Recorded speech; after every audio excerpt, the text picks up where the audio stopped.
Mari kita membaca bersama-sama firman Tuhan dari Injil Matius 26 ayat 36 hingga 46. Demikian firman Tuhan. Maka sampailah Yesus bersama-sama murid-muridnya ke suatu tempat yang bernama Getsemani. Lalu ia berkata kepada murid-muridnya, "Duduklah di sini, sementara aku pergi ke sana untuk berdoa." 37. Dan ia membawa Petrus dan kedua anak Zebedeus sertanya. Maka mulailah ia merasa sedih dan gentar. Lalu katanya kepada mereka, "Hatiku sangat sedih, seperti mau mati rasanya. Tinggallah di sini dan berjaga-jagalah dengan aku."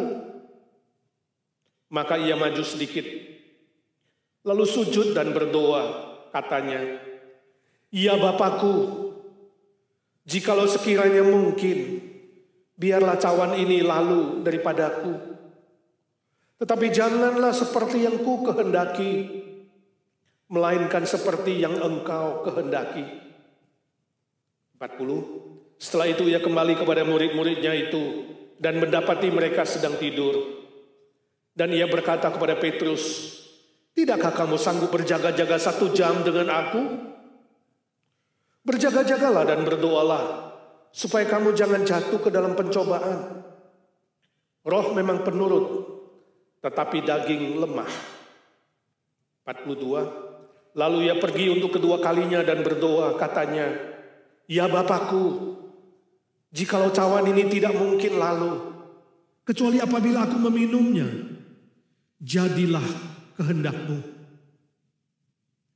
Dan ketika ia kembali pula, ia mendapati mereka sedang tidur, sebab mata mereka sudah berat. Dia membiarkan mereka di situ lalu pergi dan berdoa untuk ketiga kalinya dan mengucapkan doa yang itu juga. 45. Sesudah itu ia datang kepada murid-muridnya dan berkata kepada mereka, "Tidurlah sekarang dan istirahatlah. Lihat, saatnya sudah tiba bahwa Anak Manusia diserahkan ke tangan orang-orang berdosa." 46. "Bangunlah, marilah kita pergi. Dia yang menyerahkan aku sudah dekat." Berbahagialah orang yang membaca firman Tuhan, yang mengerti dan melakukan di dalam hidupnya. Saudaraku yang kekasih, apakah engkau sedang bergumul? Apakah engkau merasakan pergumulan hidup, masalah hidup terus hadir dan datang ke hidupmu bertubi-tubi? Suatu kali saya visit seorang tante, seorang senior. Lalu dia bertanya kepada saya, "Pak, kenapa ya hidupku ini penuh dengan masalah terus menerus? Masalah itu bertubi-tubi. Justru setelah saya dibaptis, mengenal Tuhan Yesus dan dibaptis, masalah itu datang bertubi-tubi. Nanti masalah anak lah, nanti masalah kesehatan lah, nanti masalah keuangan lah, berbagai macam hal. Gak berhenti-berhenti. Kenapa sih Pak? Di dunia ini rasanya banyak masalah." Lalu saya tersenyum dan berkata, "Tante, di dunia ini di mana-mana sama aja ada masalah. Setahu saya di daerah kita sini, ya daerah Los Angeles ini cuma ada 2 tempat yang nggak ada masalah." "Oh ya, di mana?" Saya bilang, "Di Forest Lawn sama Rose Hill." Dia tertawa, "Oh, itu kan kuburan." Iya tante, semasi nafas di kandung badan, ketika kita masih bernafas di dunia ini, pasti ada masalah. Pasti ada pergumulan, pasti ada persoalan. Sebab sejak dari Adam dan Hawa, manusia pertama jatuh dalam dosa, maka bumi kita menjadi terkutuk. Manusia hidup tidak terlepas dari persoalan, dari cobaan, dari godaan, dari masalah demi masalah. Bahkan firman Tuhan mengatakan ujungnya nanti adalah maut. Jadi kalau mau gak ada masalah ya sampai ujungnya yaitu maut. Entah dikubur di Forest Lawn atau dikubur di Rose Hill. Saudaraku yang kekasih, saya tidak tahu bagaimana dengan hidupmu. Yang pasti, kalau saudara masih bernafas, ada persoalan, ada masalah, ada pergumulan. Bahkan Yesus Kristus pun, dari teks yang kita baca, ya, mengalami pergumulan yang sangat-sangat berat. Ketika dia mulai inkarnasi ke dunia ini, lahir ke dunia itu sudah masalah. Terus menghadapi berbagai macam tantangan, godaan, cobaan. Dan sekarang kita melihat pergumulan puncaknya ada di Taman Getsemani ketika dia bergumul, apakah harus naik ke atas kayu salib, mati untuk keselamatan manusia.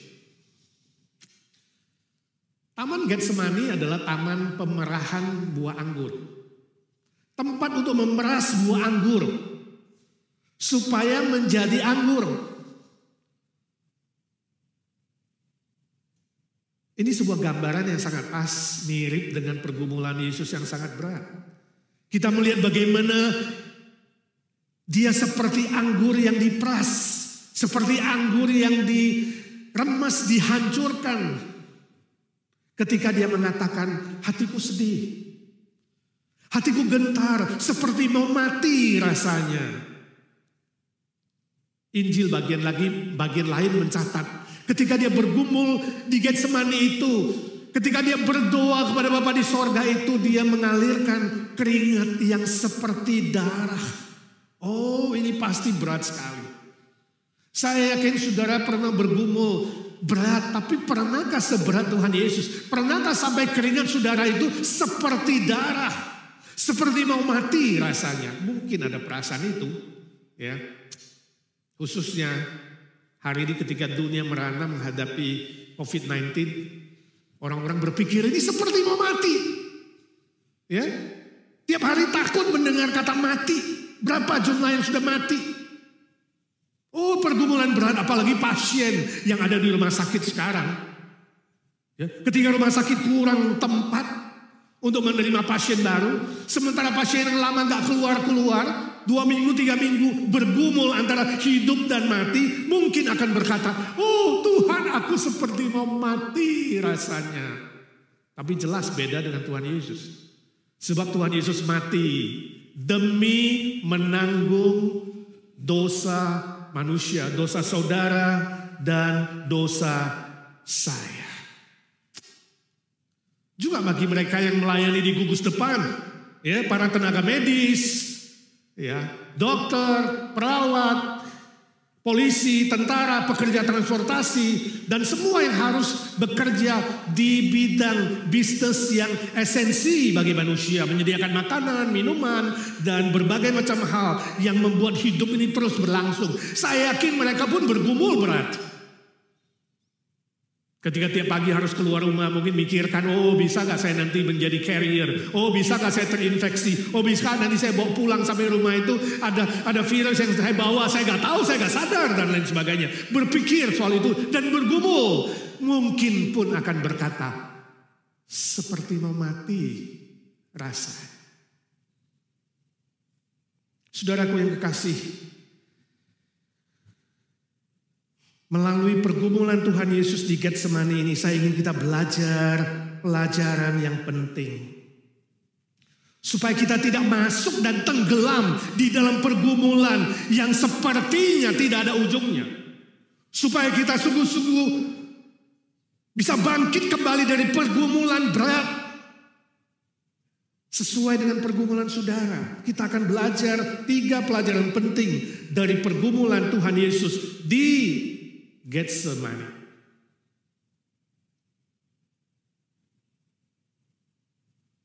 Yang pertama,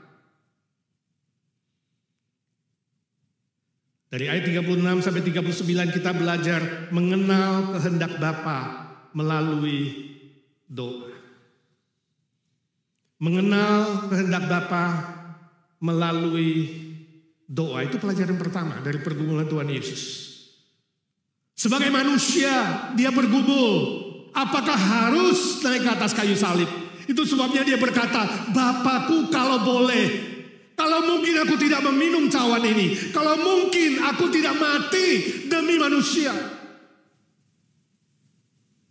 Kalau boleh Bapak, ada sebuah negosiasi, ada sebuah tawar-menawar di situ dengan Bapa di sorga. Walaupun dia tahu dia diutus ke dunia ini untuk mati di atas kayu salib, untuk menebus manusia. Tapi secara manusiawi, siapa sih yang mau mati 33,5 tahun masih muda? Siapa sih yang mau mati muda? Siapa sih yang mau mati bukan untuk kesalahannya, tapi untuk orang lain? Siapa sih yang mau mati dengan disiksa, dicambuk, dipakukan di atas kayu salib? Siapa sih yang mau secara manusia? Pergumulan yang sangat berat. Itu sebabnya berkata Bapa, kalau boleh aku tidak meminum cawan pahit ini. Kalau boleh aku tidak harus mati menjadi korban penebus dosa ini. Tapi bukan kehendakku. Bukan kehendakku Bapa, kehendakmu. Kalau kehendakmu bilang harus minum, maka aku meminumnya. 3 kali Tuhan Yesus mengucapkan doa yang sama. Setelah 3 kali berdoa yang sama, dia mengambil sebuah kesimpulan. Bapa di sorga ingin dia mati di atas kayu salib. Kehendak Bapa ini gak bisa ditawar. Dia harus meminum cawan pahit itu. Dan konklusinya, Bapa, aku siap melakukan kehendakmu. Walaupun berat secara fisik, secara mental, dan secara spiritual. Saudaraku yang kekasih, dari sini kita belajar satu hal, kehendak Bapa itu tidak selalu lancar. Jangan pernah saudara berdoa, Bapa kalau memang kehendakmu berilah lancar-lancar semua. Biar hidupku lancar-lancar terus. Gak sakit, ya gak susah, gak bangkrut, gak miskin, gak jelek, gak pernah mati. Begitu sakit hidup, sakit hidup, sakit hidup. No way. Kehendak Bapa tidak harus selalu lancar, saudaraku. Kalau saudara melihat seluruh tokoh Alkitab mulai dari perjanjian lama sampai perjanjian baru. Para nabi, para rasul, mereka mengalami perjalanan hidup yang penuh dengan pergumulan dan persoalan. Bahkan lebih berat yang kita alami. Lebih berat daripada yang kita alami hari ini.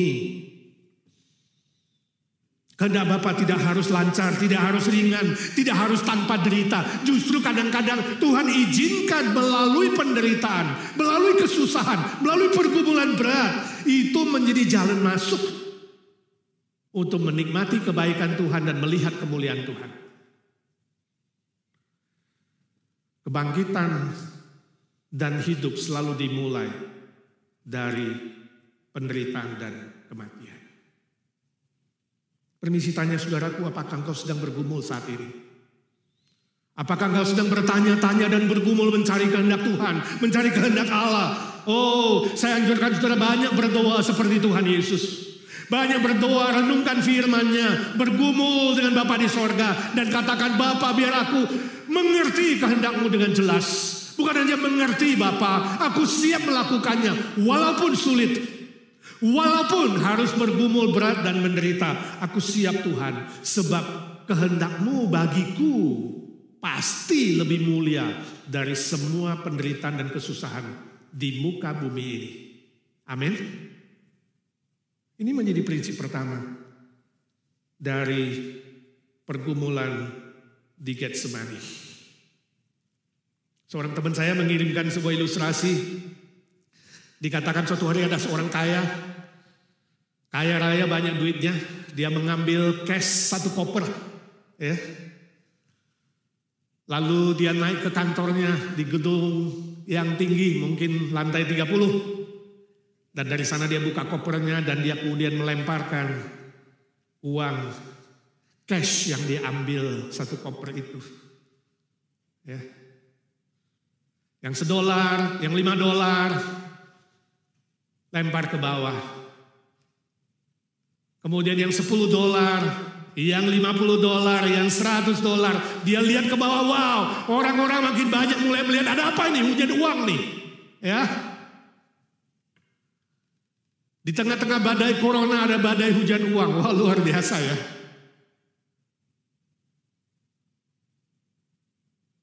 Harusnya ada social distancing, ya, menjaga jarak, sekarang gak peduli karena uang. Rebutan. Masing-masing mengambil sebanyak mungkin tanpa peduli siapa yang lempar, tanpa peduli siapa yang kasih, tanpa peduli mana sumbernya, yang penting rebutan dulu. Setelah selesai rebutan kemudian koper kedua dibuka. Yang dilemparin adalah batu kerikil, saudara. Cepret. Saudara-saudara, social distancing. Terlalu dekat.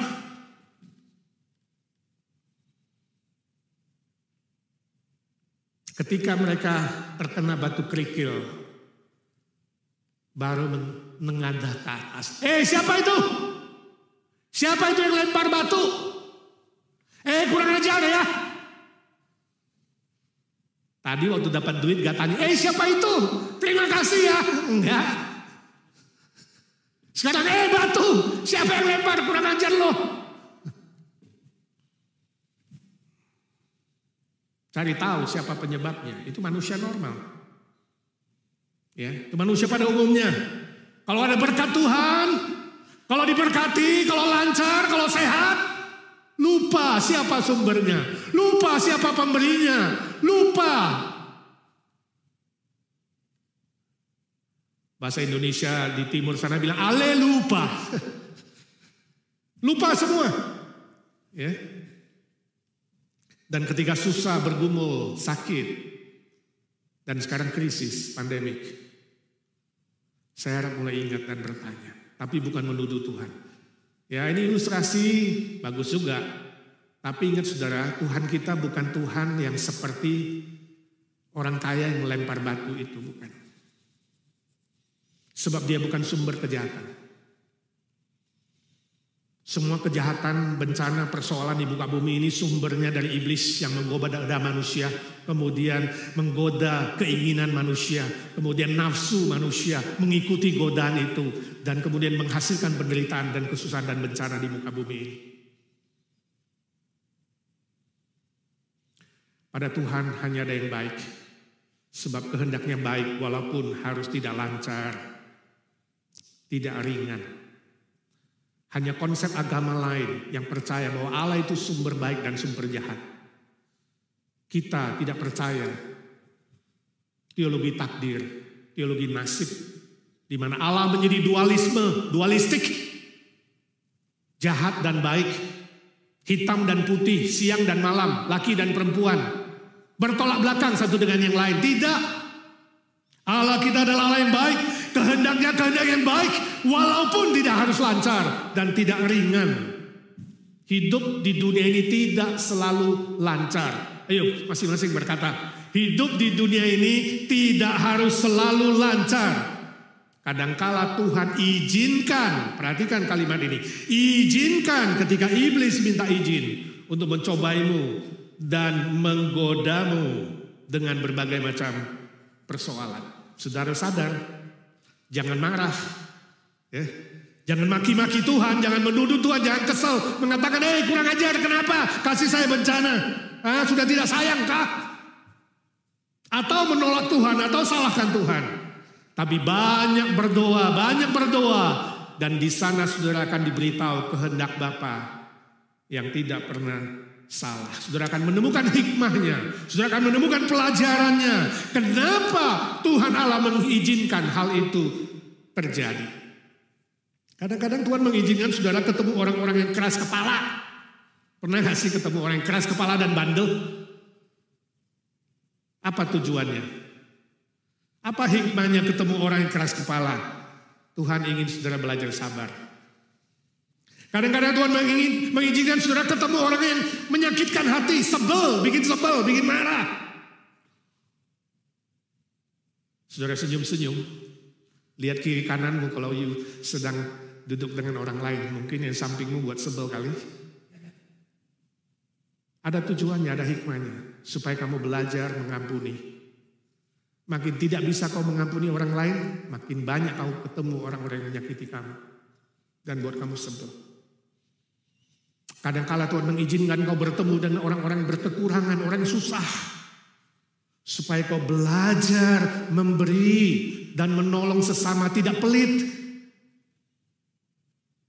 tapi mengasihi sesama dan menolong sesama. Juga kadang Tuhan izinkan kamu ketemu orang-orang yang suka mengejek, menghina, ya, merendahkan kamu. Jangan marah. Petik hikmahnya. Kemungkinan sekali Tuhan mau kau belajar rendah hati. Belajar rendah hati di hadapan Tuhan. Tetaplah berdoa. Tetaplah memohon pimpinannya, apapun yang terjadi, berapapun beratnya pergumulan engkau, maka engkau akan siap berada di dalam jalur kehendak Bapa yang di sorga. Engkau akan siap menghadapi hal-hal yang tidak lancar, hal-hal yang membuat kamu bergumul berat, membuat kamu sedih, gentar, kecewa, dan mungkin hampir putus asa. Tapi kamu siap. Seperti Tuhan Yesus hanya 3 kali berdoa, dia katakan, Bapa, jadilah kehendakmu, bukan kehendak. Amin. Yang kedua, pelajaran kedua. Doa yang benar harus berjaga-jaga, ayat 41. Doa yang benar harus berjaga-jaga. Ketika Tuhan Yesus kembali melihat Petrus, Yohanes dan Yakobus tidak berjaga-jaga menemani dia berdoa tapi tertidur. Maka Yesus mengucapkan ayat ini. Berdoalah dan berjaga-jagalah. Supaya kamu tidak jatuh dalam pencobaan. Saudara lihat.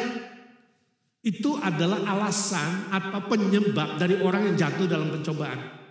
Ketika iblis mencoba, kalau kamu tidak berdoa dan tidak berjaga-jaga, kamu akan jatuh.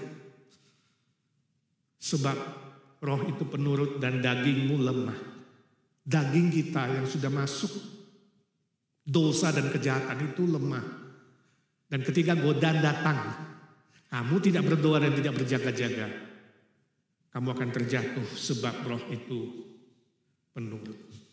Artinya tanpa pimpinan Roh Kudus, tanpa kamu berjaga-jaga dengan firman Tuhan, dengan doa yang serius dan berwaspada, kamu akan kalah dan kamu akan terjatuh masuk dalam pencobaan demi pencobaan dan kejahatan demi kejahatan.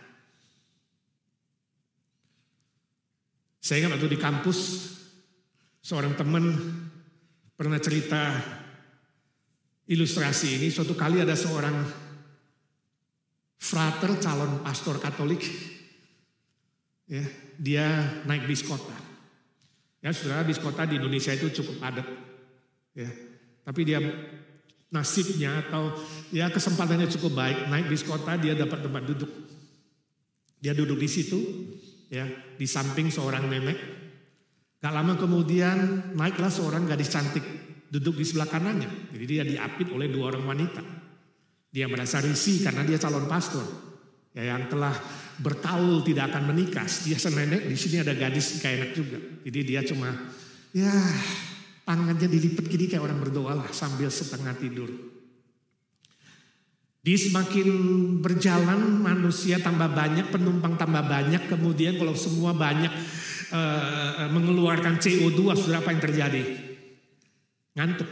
Karena kita kurang oksigen masuk ke dalam otak. Kalau kurang oksigen di otak kemudian banyak CO2, maka respon pertama dari manusia adalah menguap. Minta oksigen. Ya. Dan nenek adalah lebih lemah dibanding dengan si frater dan si gadis. Itu sebabnya dari 3 mereka, ya, yang paling dulu nguap adalah si nenek. Dia nguap-nguap, minta oksigen, ya. Waktu minta oksigen, nguap itu selalu kalau nguap itu, ya, mata itu keluar air di sini, keluar air. Ya, makanya kamu itu jadi ngantuk, pengen tidur. Si nenek jadi mulai ngantuk. Ya, begitu nguap-nguap 2 kali, kemudian ada air mata dan mulai lengket matanya, dia mulai tertidur. Dan waktu tertidur gak lama kemudian kepalanya si nenek jatuh ke dadanya si frater. Oh, sebagai seorang calon pastor kemudian dia ingat doa Bapa kami yang dia hafal 1 hari 3.000 kali. Dia ingat lalu dia berdoa, ya Tuhan, jangan masukkan aku dalam pencobaan, tapi lepaskan aku dari yang jahat. Wah, dia ingat kalimat itu, begitu dia doa amin, si nenek kedengaran, dia sadar. Maaf ya, pastor, maaf saya gak sengaja. Oh, gak apa-apa, Nek, gak apa-apa. Oke, bis jalan lagi. Gak lama kemudian, ya manusia yang nomor 2 lemah adalah si gadis tentunya setelah si nenek. Lalu dia nguap, si gadis nguap, cret, ya. Kemudian ngantuk dan gak lama kemudian kepalanya jatuh. Pas di dadanya frater itu. Sekarang dia cepat lagi berdoa, dia ingat lagi doa Bapa kami yang dia hafal 1 hari 3.000 kali. Tapi bagian yang lain di atasnya, ya Bapa, jadilah kehendak-Mu di surga seperti di bumi. Ini hanya ilustrasi saja, sindiran terhadap calon pastor.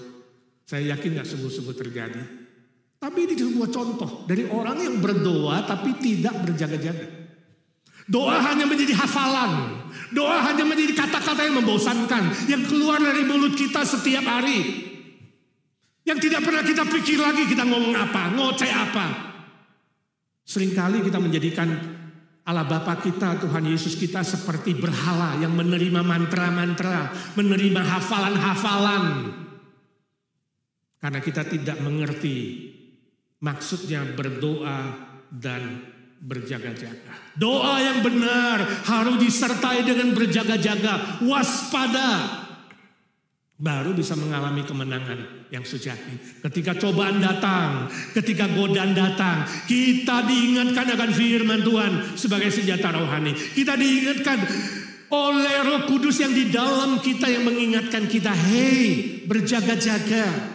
Jangan maju, ini lampu merah, jangan maju. Oh, ini boleh maju, ini hijau. Oh, ini kuning, hati-hati, berjaga-jaga. Dan harus berjaga-jaga. Dengan demikian, kita tidak mudah tergoda, terjatuh, dan dikalahkan. Yang nomor 3, pelajaran nomor 3, doa yang benar menghasilkan iman yang benar. Doa yang benar menghasilkan iman yang benar, ayat 46. Ayat 46. Firman Tuhan berkata, bangunlah. Tuhan Yesus kembali lagi melihat muridnya tertidur, dia biarkan tidur sebentar, biar mereka istirahat sebentar. Tapi kemudian ketika musuh datang, Yesus bilang, bangunlah. Bangunlah, marilah kita pergi. Ini kalimat sangat-sangat penting. Bangunlah. Ini adalah simbol dari iman yang berkemenangan, iman yang benar. Iman yang benar, iman yang sejati, yaitu iman yang berani menghadapi kenyataan. Berani menghadapi kenyataan hidup dan siap menghadapi kenyataan hidup. Ini iman yang benar. Iman yang sejati menaklukkan ketakutan. Iman yang sejati bukan nekat, tapi berani. Bukan asal berani, tapi berani menghadapi kenyataan. Berani menerima kenyataan dan menghadapinya bersama-sama dengan Tuhan. Oh, berani tidak sama dengan nekat, saudara. Iman yang sejati bukan nekat. Iman yang sejati bukan mengabaikan rasio yang sehat. Iman yang sejati harus memakai rasio yang sehat. Orang yang nekat adalah orang yang sudah tahu salah, sengaja masih lakukan. Orang yang nekat dia tahu benar, masih bandel tidak mau lakukan. Itu nekat. Ya. Itu bukan iman, itu nekat. Orang yang nekat sama dengan berdosa mencobai Tuhan. Masih ingat berapa waktu lalu Pastor Rodney Howard-Browne di Tampa, Florida. Minggu lalu nekat mengadakan ibadah di gerejanya. Sebuah gereja mega church. Nekat walaupun sudah diingatkan. Ya, harus menutup ibadah yang melibatkan banyak orang, yang membuat virus pandemik ini bisa tersebar dengan cepat, tapi dia nekat, saudara. Akhirnya kita tahu bagaimana polisi turun tangan menangkap dia dan dia akan dituntut dengan 2 kesalahan. Yaitu melawan peraturan pemerintah yang sudah ditetapkan.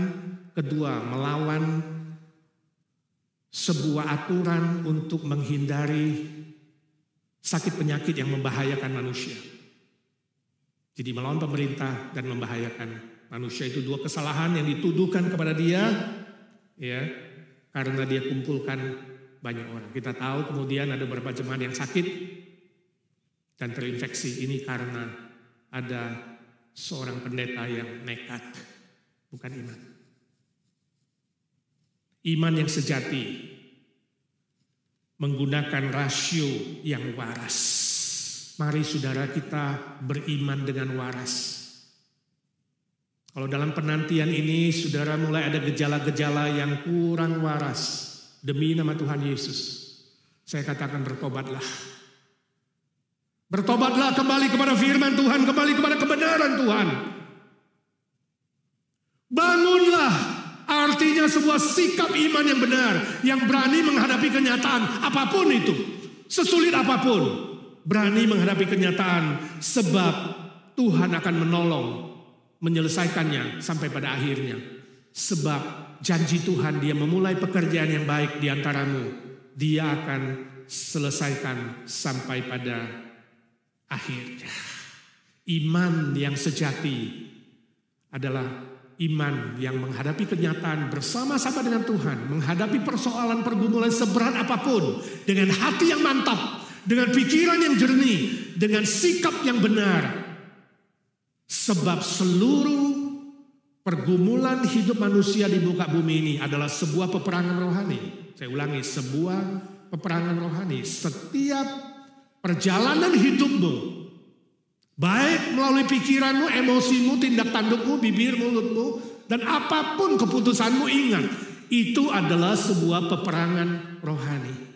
Tanpa kau bersatu dengan Tuhan, tanpa kau mengandalkan Tuhan dan firman-Nya, kamu akan terjatuh dan gagal. Tapi ketika kau bersama dengan Tuhan, pasti akan mengalami kemenangan. Amin. Jadi doa yang benar bukan saja tutup mata, bukan saja menutup mata, tapi membuka mata, melihat fakta yang ada dengan jelas, dengan baik, dengan benar. Doa yang benar bukan saja berlutut, tetapi berdiri, bangkit, dan bertindak. Hadapi, bersandar kepada kekuatan Tuhan, pasti menang. Doa yang benar bukan saja berserah, tetapi setia berjuang dengan kekuatan Tuhan dan bersama dengan Tuhan. Itulah iman yang sejati, iman yang aktif, dinamis, dan pantang putus asa.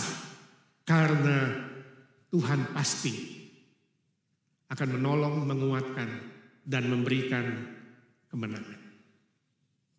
Saya ingat kesaksian seorang teman saya, ya, beberapa waktu yang lalu dia pulang dari Las Vegas. Dia ceritakan ada angin yang cukup kencang, ya. Dia nyetir mobil, kemudian ayahnya duduk sama dia di sampingnya. Ya, dia lihat dari jauh langit sudah gelap, kelihatan angin kencang sepertinya mau hujan lebat dan ada badai, kelihatan berapa truk sudah mulai minggir akan berhenti. Kemudian dia tanya papanya, apakah harus berhenti juga? Apakah kita istirahat aja sebentar, lihat tuh depan kayaknya hujan lebat, angin akan kencang, kelihatan badai itu, kelihatan debunya juga. Kemudian papanya tersenyum dan mengatakan, jangan nak, jangan berhenti. Terus saja, terus. Ya, Papa pernah mengalami seperti ini, jangan khawatir, terus setir, terus katanya, gak apa-apa, terus saja. Lalu dia memegang setir walaupun gemeteran, dia tetap menjalankan mobil itu, ya kecepatan dari 60 jadi 50 jadi 40, tapi terus berjalan. Sampai sudah lewat badai angin itu dan badai debu itu. Ya, ketika ada sebuah warung makan, tempat dia bisa beristirahat, sudah tenang, papanya mengatakan, nah sekarang boleh berhenti, kita boleh istirahat dulu, minum dulu, ngopi dulu. Dan waktu mereka beristirahat itulah si anak bertanya, Pak, kenapa terus? Kenapa kita gak berhenti? Lalu papanya mengatakan, lihat ke belakang. Lihat mereka yang stuck karena berhenti. Lihat kita sekarang sudah lewat. Karena kita berani menghadapi badai itu. Lihat mereka sekarang lebih berat. Lihat truk-truk yang gak bisa berjalan. Lihat mereka ada yang sudah terbalik. Tapi kita sudah melewati badai. Saudaraku, mungkin hidupmu sedang bergumul dan ada badai. Ya, ketika badai itu datang, jangan stop, tapi maju bersama Tuhan. Jangan putus asa, jangan kecewa. Jangan stop berdoa, jangan stop berharap, jangan stop beriman. Jangan stop tidak mengandalkan Tuhan. Apalagi marah-marah tidak selesaikan masalah. Kecewa, putus asa tidak selesaikan masalah. Tetapi berjuang bersama dengan Tuhan.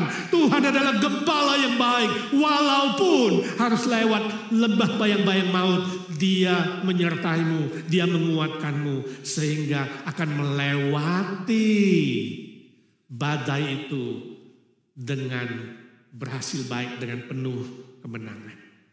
Apakah krisis pandemik hari ini membuatmu kecewa, susah, sedih, gentar, takut? Seperti mau mati, jangan khawatir. Pergumulan yang berat selalu akan diakhiri dengan kemenangan iman yang besar. Ya, saya nggak tahu apa yang kamu gumulkan saat ini. Mungkin berkaitan dengan pekerjaanmu, mungkin kamu di PHK, mungkin uang tidak cukup, mungkin masalah keluarga, mungkin masalah studi, masalah status, masalah sakit, masalah saya tidak tahu apa. Berbagai macam hal pergumulan, seolah-olah bertubi-tubi tadi, seperti pertanyaan si tante itu. Jangan berpikir untuk ke Rose Hill atau pindah ke Forest Lawn, jangan. Bertahan. Mirip Tuhan Yesus yang rela masuk ke pergumulan Getsemani. Kemudian dari Getsemani dia bangkit, bangun bersama dengan para murid. Dia masuk dan berjalan menuju Golgota. Itu yang dilakukan. Maka setelah dia disalibkan, kita tahu 3 hari kemudian Kristus bangkit, mengalami kemenangan. Dan seluruh umat manusia hari ini punya pengharapan.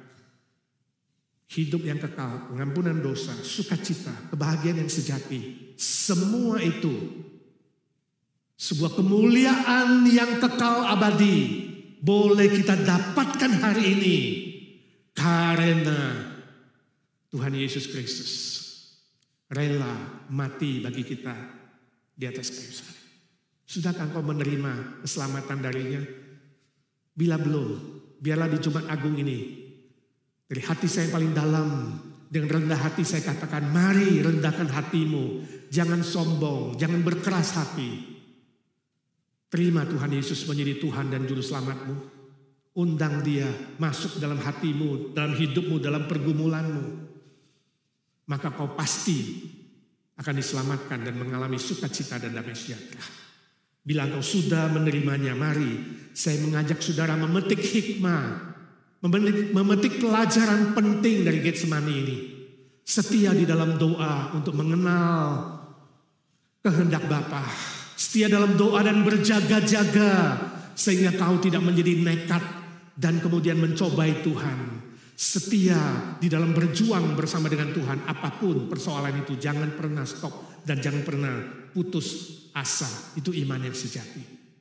Amin. Mari kita berdoa. Ya Tuhan Yesus, suara hamba-Mu sudah berhenti. Biarlah suara Roh Kudus, oh Roh Kudus, Kau yang terus berbisik-bisik di telinga, di hati, di pikiran kami. Mengingatkan kami ketika kami lupa.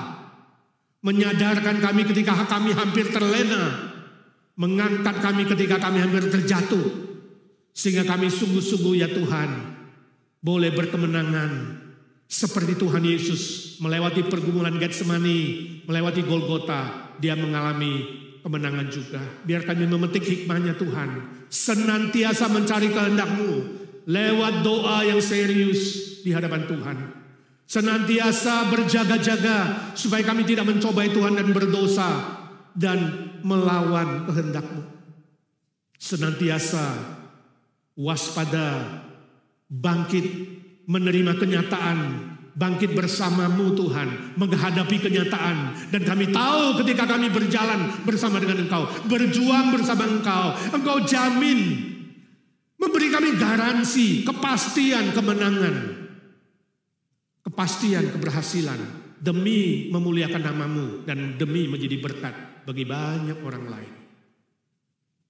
Berkati setiap hati dan pikiran yang sudah mendengar. Jadikan kami bukan hanya pendengar-pendengar saja, tapi kami semua menjadi pelaku-pelaku firman Tuhan. Dalam nama Tuhan Yesus Kristus, Tuhan dan Juru Selamat kami, yang hidup selama-lamanya, kami berdoa dan mengucap syukur. Amin.